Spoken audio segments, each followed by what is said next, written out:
As I think most people know, or at least most people who follow hockey news know, yesterday we had ourselves a big meeting, a call between all the NHL general managers to talk about some pretty important stuff. Now, for the most part, I don't care about half the stuff they talked about. The big important topic was, when are we going to start playing games? How many games are we going to have? What's the schedule going to look like? Are we going to play in the summer? All that stuff.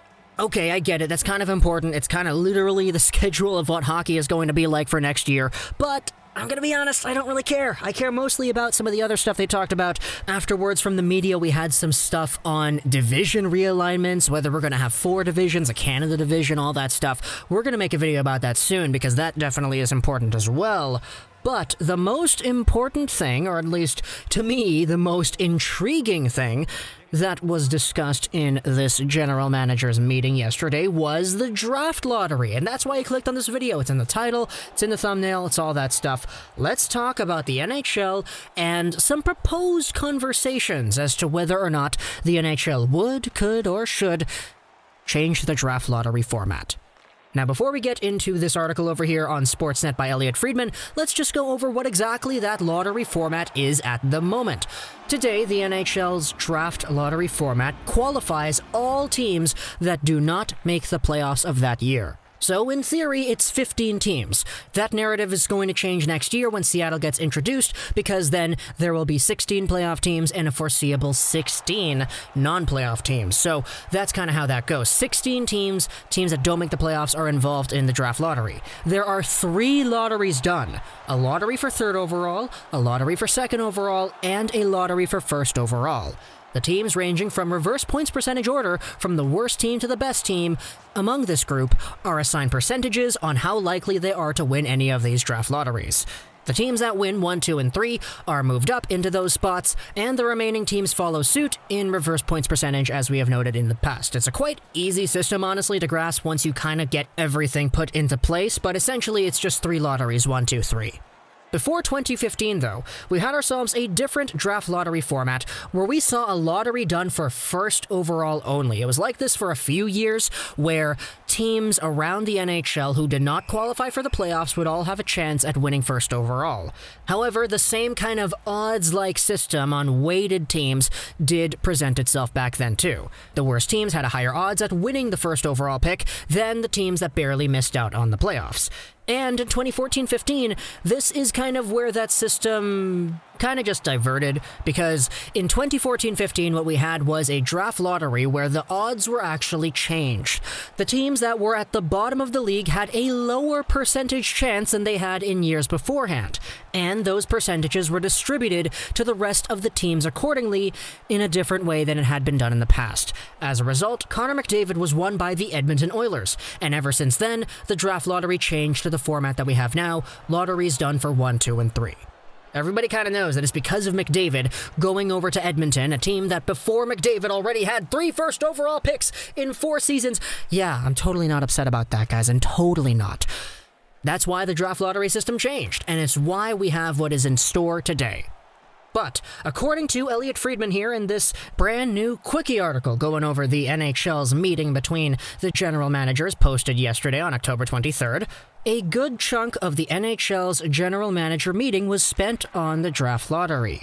There are calls to change the format, to increase the odds for teams that finish the lowest. While there's a recognition that this was a unique year and not the norm, Detroit was incredibly upset with dropping to 4th after a season where it was clear the Red Wings were not tanking. The league last tinkered with the odds in 2015, dropping the last place finisher's chances of winning from 25 to 20%. Detroit does have supporters for its position, but the league asked for specific proposals. That's all for now. Enjoy your weekend.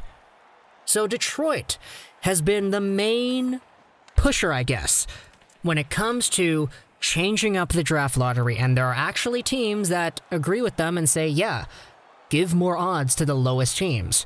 And I know a lot of people in the comments, people who aren't Red Wings fans, are going to be like, yeah, but you guys tanked and you didn't win Lafreniere. That's your consequences for being bad. 4th overall, not 1st. And that indeed is something that kind of strikes a chord with me, because as Elliotte Friedman said it here in the article, the Red Wings, they weren't tanking. They were just that bad. Sure, you could say that they didn't really do anything to try to improve their team, but this wasn't a team that ended up shipping some of its very good assets for draft picks, and it didn't really have an opportunity at even being competitive this season once the season started, because everybody kind of knew, they were fried after years and years of making the playoffs and sacrificing their youth for continuing that long playoff streak when Datsyuk was still here. This team was in a position where they were posed to being bad, and they were bad this past season. It was that bad. It wasn't a tanking job. This was a team that probably deserved the first overall pick the most out of every team, because they were so bad. The worst team we have seen in the salary cap era. And it's why, even though the odds were laid out in their favor, everybody knew that they had the highest individual pick odds of picking first overall, and I say individual pick because the Ottawa Senators had 2 top picks that combined had a higher odds of getting that first overall spot. But for Detroit, they were in a spot where, as the worst team we have seen in the salary cap era, they dropped to 4th. We saw a similar story happen in 2017, when the Colorado Avalanche, a team that was so notoriously bad in 2016-17, went from that last place spot to 4th overall too, because 1, 2, and 3 were won by New Jersey, Philadelphia, and Dallas respectively. You could debate whether or not that Colorado team was tanking or not, but at the same time, hey, the tanking race for Patrick and Hischier was definitely not as strong in some people's eyes as the tanking race for Lafreniere, for Austin Matthews, and for Rasmus Dahlin would have been in the eyes of many fans and media. The fact that it's happened twice now in, 2016, 2017, 2018, 2019, 2020, the fact that it's happened twice in the 5 years that this format has been introduced, where the last team drops to 4th, is indeed something that you can define as a problem if you were an NHL legend who was a part of the Red Wings-Colorado rivalry and who has ended up general managing that team that you were playing for, Sakic and Yzerman. Duh.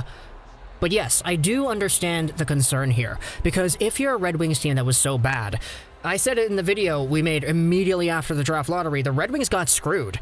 And I guess that's loser's fallacy over there, because even though the team was that bad, it didn't do anything to the odds. The odds still stayed the same from previous years, from the last place team, etc. But because things went the way that they went, I can totally understand why it is Detroit who is one of the up-and-coming teams that is saying, yes, let's change it. We're the driving force in wanting this movement done for the draft lottery process. And again, because of these perspectives, I can understand why teams are on board and saying, yep, I agree. We're supporting you, CVY. Let's get this conversation going now, shall we? But of course, Elliotte Friedman noted at the end of the article, they're not looking for people who say they agree, they're looking for specific ideas on how to do it. And that could be as simple as just changing the draft lottery odds, giving it back up. Instead of 18.5% for the last place team, you could swap things out, make it a little bit higher, make the other teams a little bit lower, etc. There's a lot that you can do mathematically speaking, but right now as it stands, if we take a look at the NHL's 2021 NHL Draft Lottery Simulator, take a look at the odds over here for first overall. 18.5, 13.5, 11.5, 9.5, and then all the way down, it's pretty similar going throughout the boat. I mean, like, the 7th and 8th worst teams have very similar odds, 6.5 and 6.0. There's not really that big of a difference there. If you wanted to change things up, I think the mathematical diversification of these lottery picks starts here. But obviously, there could be some other formats. You could say, oh, let's eliminate the 3rd overall lottery. Let's just do a lottery for 1 and 2 or something. There was a whole debacle going on earlier this season on whether or not there would only be 1 draft lottery done for 1st overall. And that got everybody up and away because it was like, oh, now Detroit is guaranteed either 1 or 2. If they don't win the lottery, they're just dropping to 1 spot down instead of what they ended up doing in real life when they didn't win the lottery, which was dropping 3 spots down. There certainly is a difference between Byfield and Raymond, like straight up. Raymond's great. I love Lucas Raymond, but a Quinton Byfield is in a different boat. And to be fair, there isn't really a clear-cut 1-2 for next year. Atu Ratu, Brant Clark, Luke Hughes, all these guys are very good. But it really becomes important in 2022 when we see Wright, Savoy, and Lambert, 3 franchise talents at the top of the draft. In 2023, we see Matvei Mishkov and Connor Bedard. And in 2024, we see Aaron Kivi-Harju. There are some very good prospects coming up, and a debacle like this can definitely change the way the fairness of the distribution of the picks goes amongst the league. So talk to me in the comments what you think about this idea of the Red Wings being the main force in changing up the draft lottery process. I hope you enjoyed. This was Rose 99, and bye.